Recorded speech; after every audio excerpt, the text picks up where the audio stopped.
한국 인터넷 커뮤니티에서는 많은 사람들이 공포 이야기를 공유하며 관심을 끌곤 합니다. 이러한 공포썰은 보통 실화인지 허구인지 모호한 경계에 위치해 있으며 독자들이 상상력을 발휘하여 이야기에 몰입할 수 있도록 다양한 디테일과 반전을 포함하고 있습니다. 여기에서는 그런 공포 이야기를 길게 풀어보겠습니다. 어느 조용한 시골 마을에는 연립주택이 하나 있었습니다. 이 주택은 원래 한 번도 수리가 되지 않은 오래된 건물로 밤에는 기묘한 소문이 돌곤 했습니다. 사람들은 이곳을 피하려 했지만 도시에서 온 젊은 커플은 저렴한 월세에 끌려 이곳에 이사 오게 되었습니다. 처음 몇 주간은 아무 문제 없이 지냈습니다. 그런데 어느 날 밤 시계가 자정을 가리킬 즈음 천장에서 발소리가 들리기 시작했습니다. 그 발소리는 무겁고 느린 걸음으로 이따금 멈추다가 다시 움직였습니다.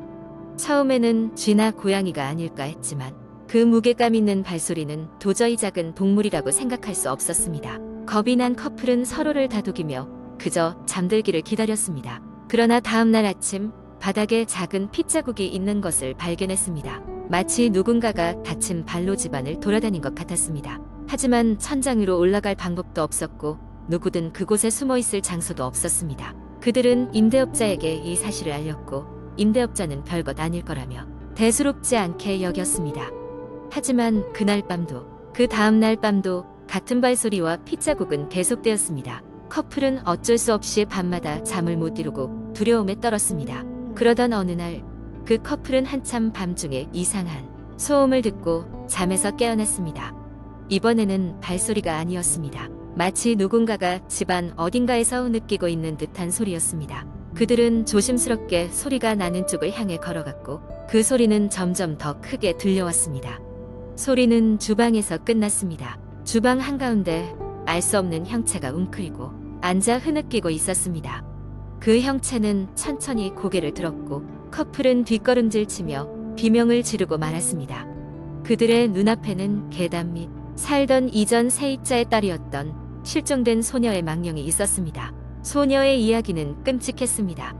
그녀는 이 주택에 살면서 계단에서 떨어져 즉사했고 그 후 그녀의 존재는 항상 이 집에 남아 있었습니다. 소녀의 목소리는 흐느끼며 그 사연을 전했지만 시간이 지날수록 점점 희미해지고 사라졌습니다. 그녀가 원한 것은 단 하나, 자신의 존재를 알아주길 바랐던 것이었습니다. 다음 날 커플은 임대업자에게 모든 사실을 털어놓았고 그 자리에서 이사를 결정했습니다. 임대업자는 처음에는 믿지 않았지만 결국 주택을 둘러싼 소문을 듣고는 무언가 잘못되었다는 사실을 받아들일 수밖에 없었습니다. 그 후 그 주택은 영구적으로 폐쇄되었습니다.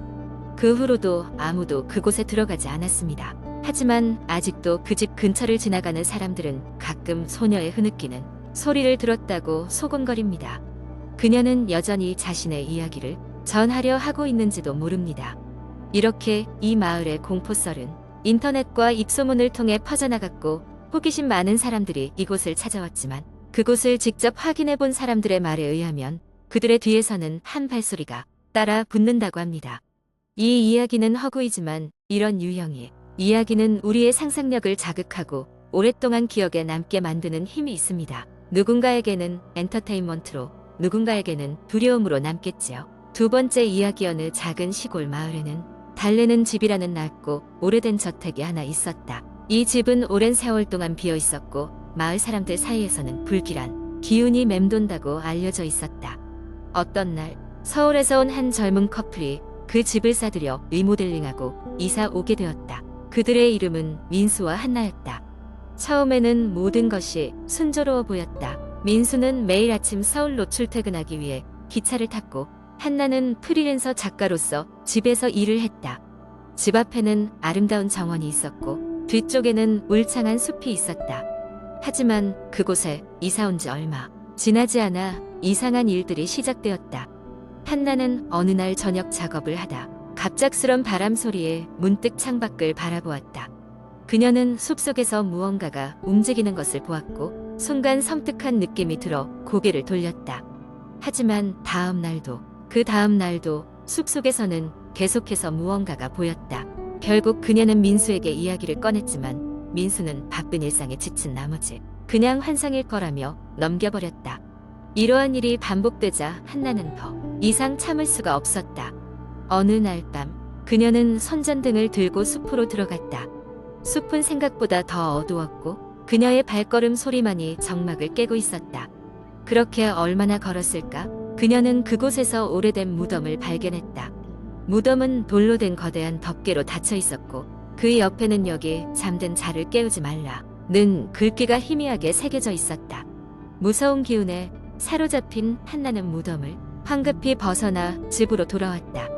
그녀는 그날 밤 괴로운 꿈을 꾸었다.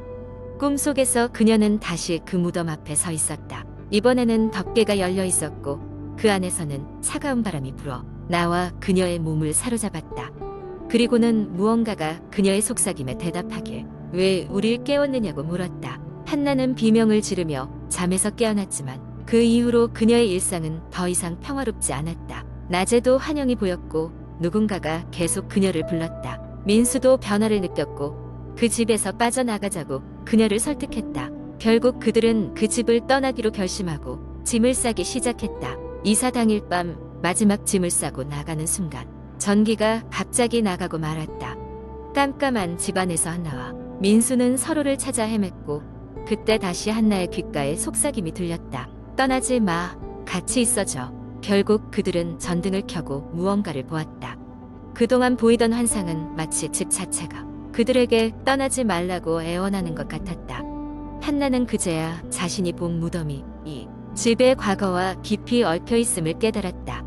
그날 밤 그들은 비로소 주변 사람들에게 집의 과거 이야기를 들었다. 누군가 몇 년 전 그 집에서 살다가 실종되었다는 소문이 있었다. 그리고 그들이 발견한 무덤은 그 실종된 주민의 가족들이 그들의 실종을 애도하기 위해 만든 상징적인 묘지였던 것이다. 결국 민수와 한나는 그곳을 벗어나기로 결심하고 마을 사람들과 협력하여 그들뿐만 아니라 과거의 영혼들도 해방시킬 방법을 찾기로 했다. 그 이후로 달래는 집은 더 이상 불길한 저택이 아닌 한때 슬픔에 잠겼던 기억의 집으로 남게 되었다. 민수와 한나는 그곳을 떠났지만 오래된 묘지의 영혼들은 이제 안식을 얻었다고 믿으며 여전히 그들의 삶을 이어갔다. 세 번째 이야기. 한국 인터넷에서 인기 있는 공포썰 중 하나는 주로 사람들이 일상에서 겪을 수 있는 기이한 일들이거나 어두운 과거와 연관된 이야기들입니다. 여기서는 한 가지 예시로 어느 소녀가 시골의 작은 마을에서 겪은 기묘한 이야기를 상상해 보겠습니다. 저는 어렸을 때 여름 방학이 되면 늘 부모님과 함께 시골 할머니 댁을 방문하곤 했습니다. 그곳은 도시와 멀리 떨어진 작은 마을로 산 좋고 물 맑은 곳이었습니다. 그 여름 평소와 다름없이 할머니 댁에서 몇 주를 보내고 있었는데 유독 기억에 남는 이상한 일이 벌어졌습니다. 어느 날 밤 저는 평소보다 늦게 잠에 들었습니다. 더운 여름밤이라 창문을 살짝 열어둔 채로 잠이 들었죠. 한밤중에 문득 눈이 떠졌습니다. 방 안은 어둠이 짙게 깔려 있었지만 왠지 모르게 등골이 서늘해졌습니다. 창밖에서 무언가 시선을 느꼈기 때문이죠. 바람 때문일 거야 라고 스스로 위로하며 눈을 다시 감으려는데 이번엔 명확히 들렸습니다. 창밖에서 누군가 여기 라고 속삭이는 소리가. 용기를 내어 창밖을 바라보았지만 아무것도 보이지 않았습니다. 그저 달빛에 희미하게 비치는 마당의 작은 나무들 뿐이었죠. 결국 그날 밤은 억지로 눈을 감고 지나쳤습니다. 다음 날 아침 친구들과 마을 주변을 탐험하기로 했습니다. 마을에서 좀 떨어진 곳에 오래된 폐가가 하나 있었습니다. 그 집은 꽤나 오랫동안 방치된 듯 보였고 마을 사람들은 그 집이 귀신 들린 집이라고 피하는 곳이었죠. 아이들의 호기심이란 늘 그렇듯 우리는 그곳으로 향했습니다. 낮고 풀로 뒤덮인 입구를 지나 집 안으로 들어섰을 때 살짝 닫혀있던 방 하나가 눈에 들어왔습니다. 방심한 채 손을 대자 문은 삐걱거리며 열렸고 그 안에서 낡은 인형 하나가 있었습니다. 인형은 마치 오랜 세월 그 자리에 있었던 것처럼 먼지가 수북히 쌓여 있었죠. 그런데 이상하게도 이 인형이 얼굴이 어딘가 익숙했습니다. 저는 그 인형을 들고 친구들에게 가지고 나왔습니다. 이 인형 좀 이상하지 않아? 친구들은 별로 대수롭지 않게 생각했지만 저는 내심 불안했습니다.